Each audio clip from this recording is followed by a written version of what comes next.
we'll be following the usual format of broadcast section first, then dailies, and we'll end with the Sundays.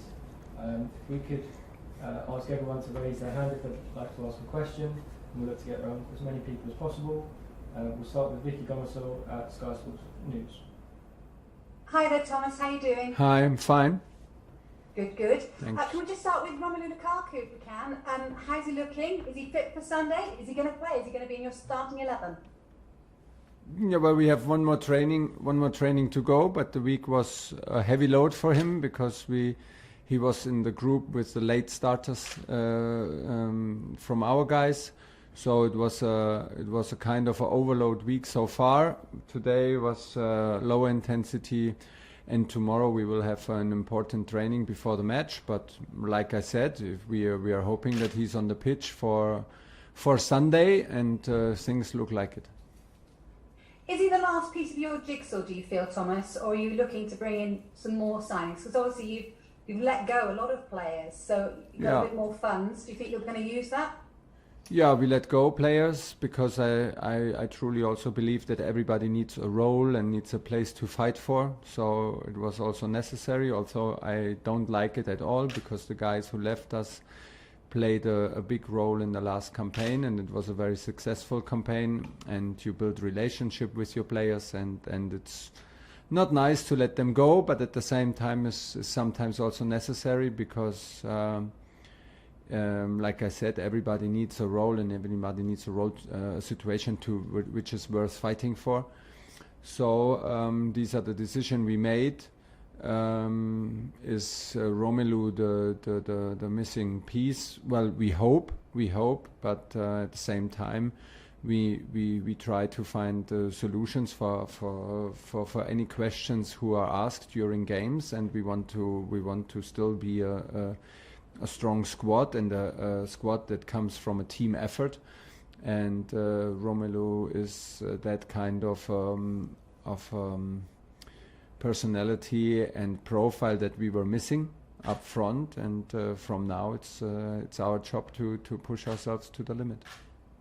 What about at the back then? Because it's an exciting new prospect I see, Sherva Chalobah. Is he going to stay in your plans? You know, because I know he's been out on loan. What's the future hold for him at the moment? Well, I think he did a fantastic pre-season with us, and he's a very good player, and even more important, a top character.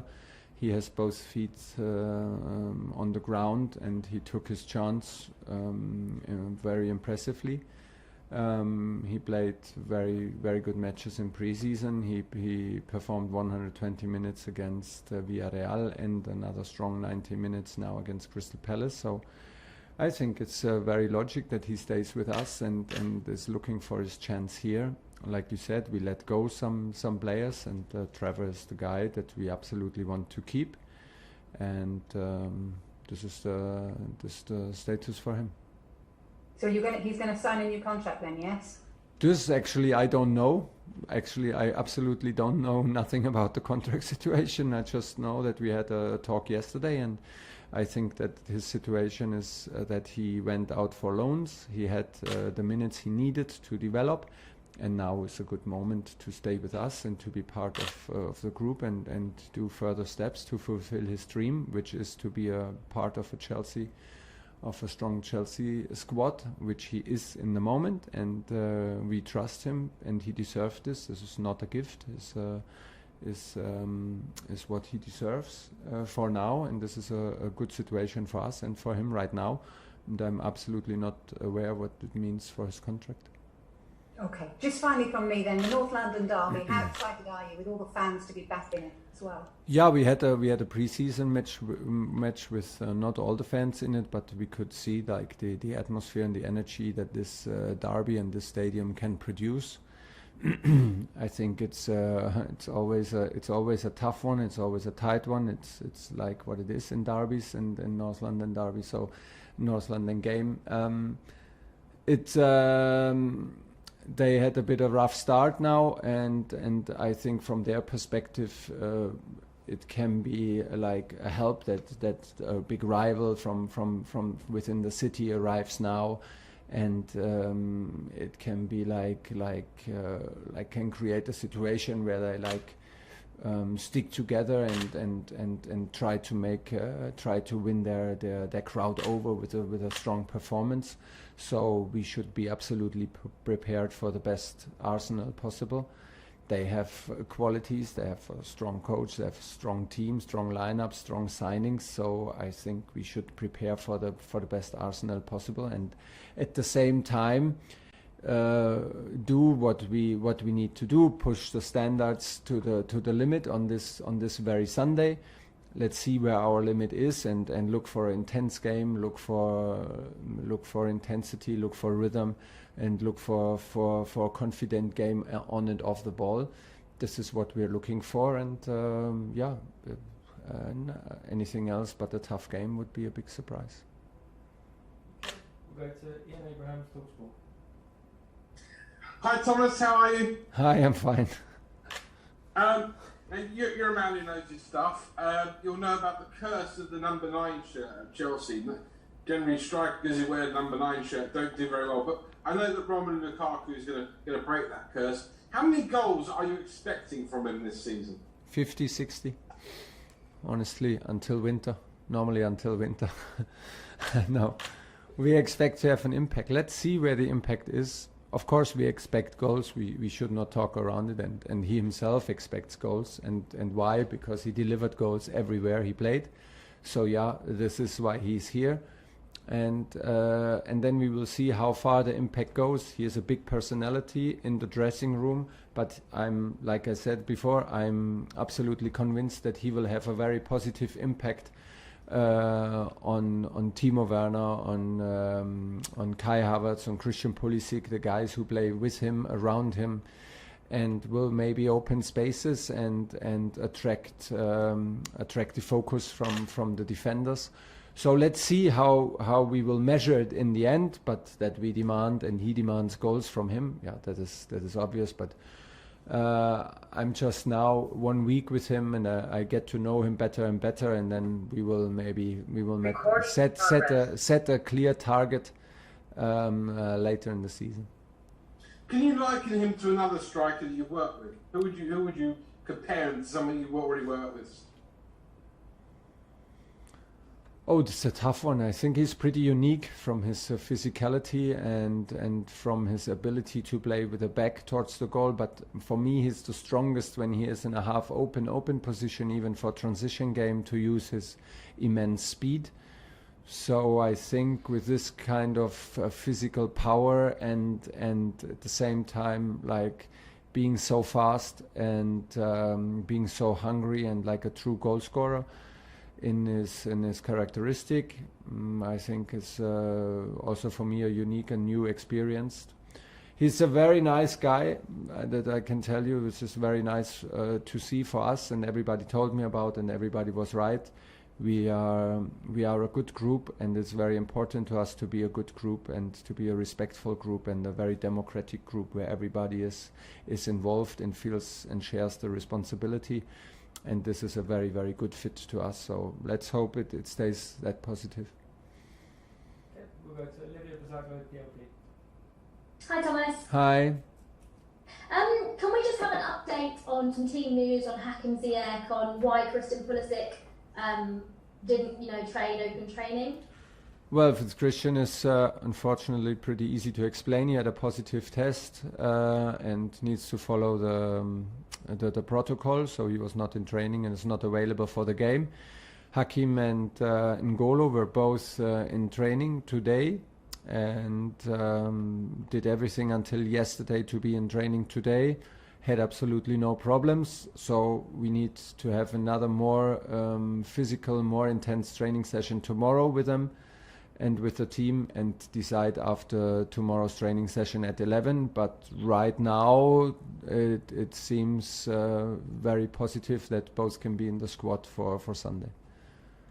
And just another word on Trevor Chalobah. He's, you've got Jorginho, Kante and Kovacic, obviously your three main midfielders. Yeah. Have you seen enough from Trevor Chalobah yet to maybe think that he might play in midfield? Of course, he excelled there in the loans that he went on. Yeah, we know this. For us, so far, he only played in the back three.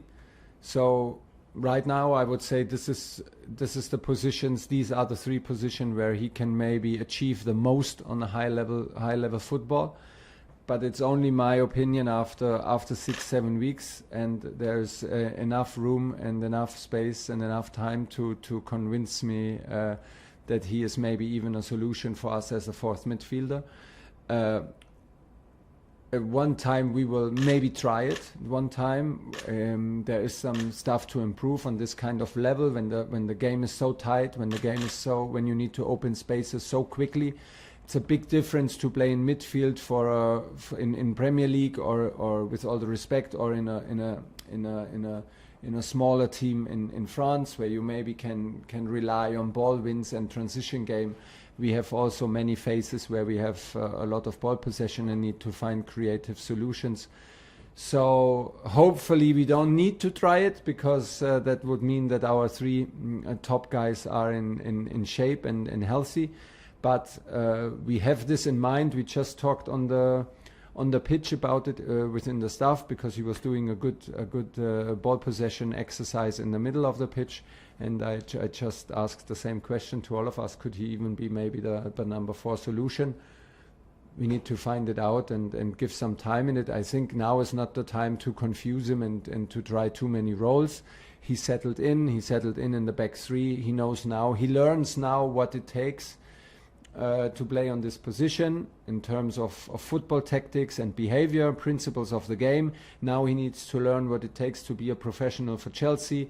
He has big role models at his side, big experience and top players.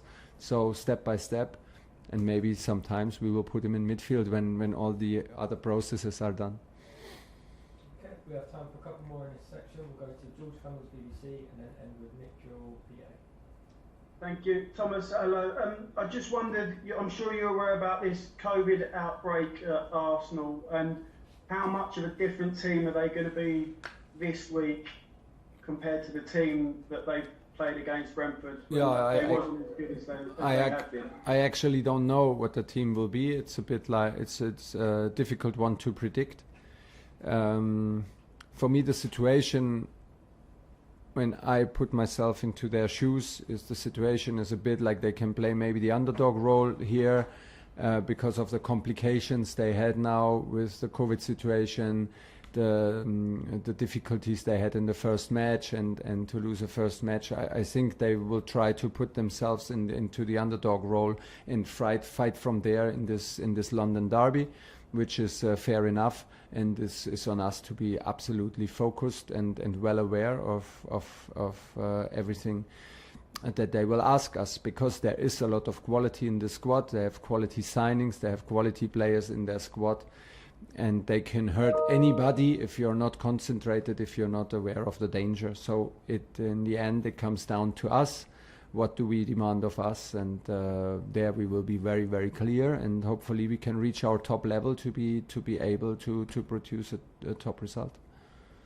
Now, please don't sit on the fence with this question, but UEFA announced their Men's Player of the Year. It's N'Golo Kante, Jorginho and Kevin De Bruyne. So if you had a vote, who would you be voting for? I would give 2 votes for my 2 players, of course. I cannot.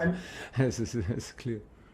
And the Men's Coach of the Year, you're up for that. So you're up against Pep Guardiola and Mancini. So who would you be voting for in that one? I would not vote. Let the others vote. I mean, we know about it and I heard about it, but it's not the most important in before a match, not in between matches. It's in general not the most important, the individual awards. The most important is that we produce performances as a team that includes me, the manager, and everybody in the staff. And that includes, of course, every player. It's a team sport, and that's why we love it, and it will always stay like this. Thank you, and then we'll end on Nick Jewell, PA. Hi Thomas, hope you're well. Thanks for your time as always.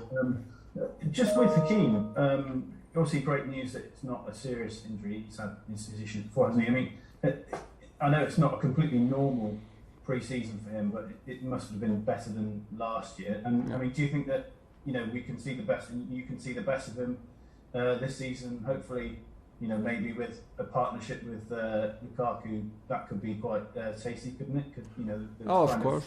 Chances you create directly in India. Actually, any partnership could be very promising when Hakim plays on a high level of his on his high level. I think he was very promising in the preseason. He had some very good matches last season.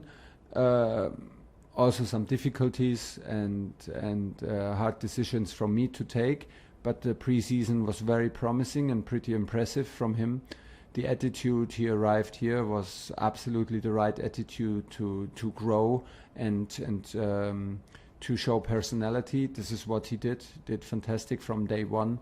He was decisive in every single friendly game we played, and he was decisive actually in the first competitive game in the final against Villarreal.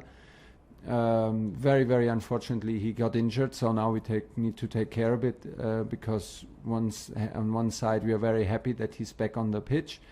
The other side is that a shoulder injury can be a bit tricky, so tomorrow is a decisive game for him, and then we will see how far it can go and how much sense it makes. And hopefully he did not. What the good thing is, with a shoulder injury, you can still run, you can still keep your fitness, so you don't lose too much of that. And he has many training sessions in his legs. And from there on, once he gives the green light and feels totally free, hopefully he can find his performance from this season very, very quickly, because he was very important for us. Okay, thank you. We'll end the broadcast section there. We'll now move on to the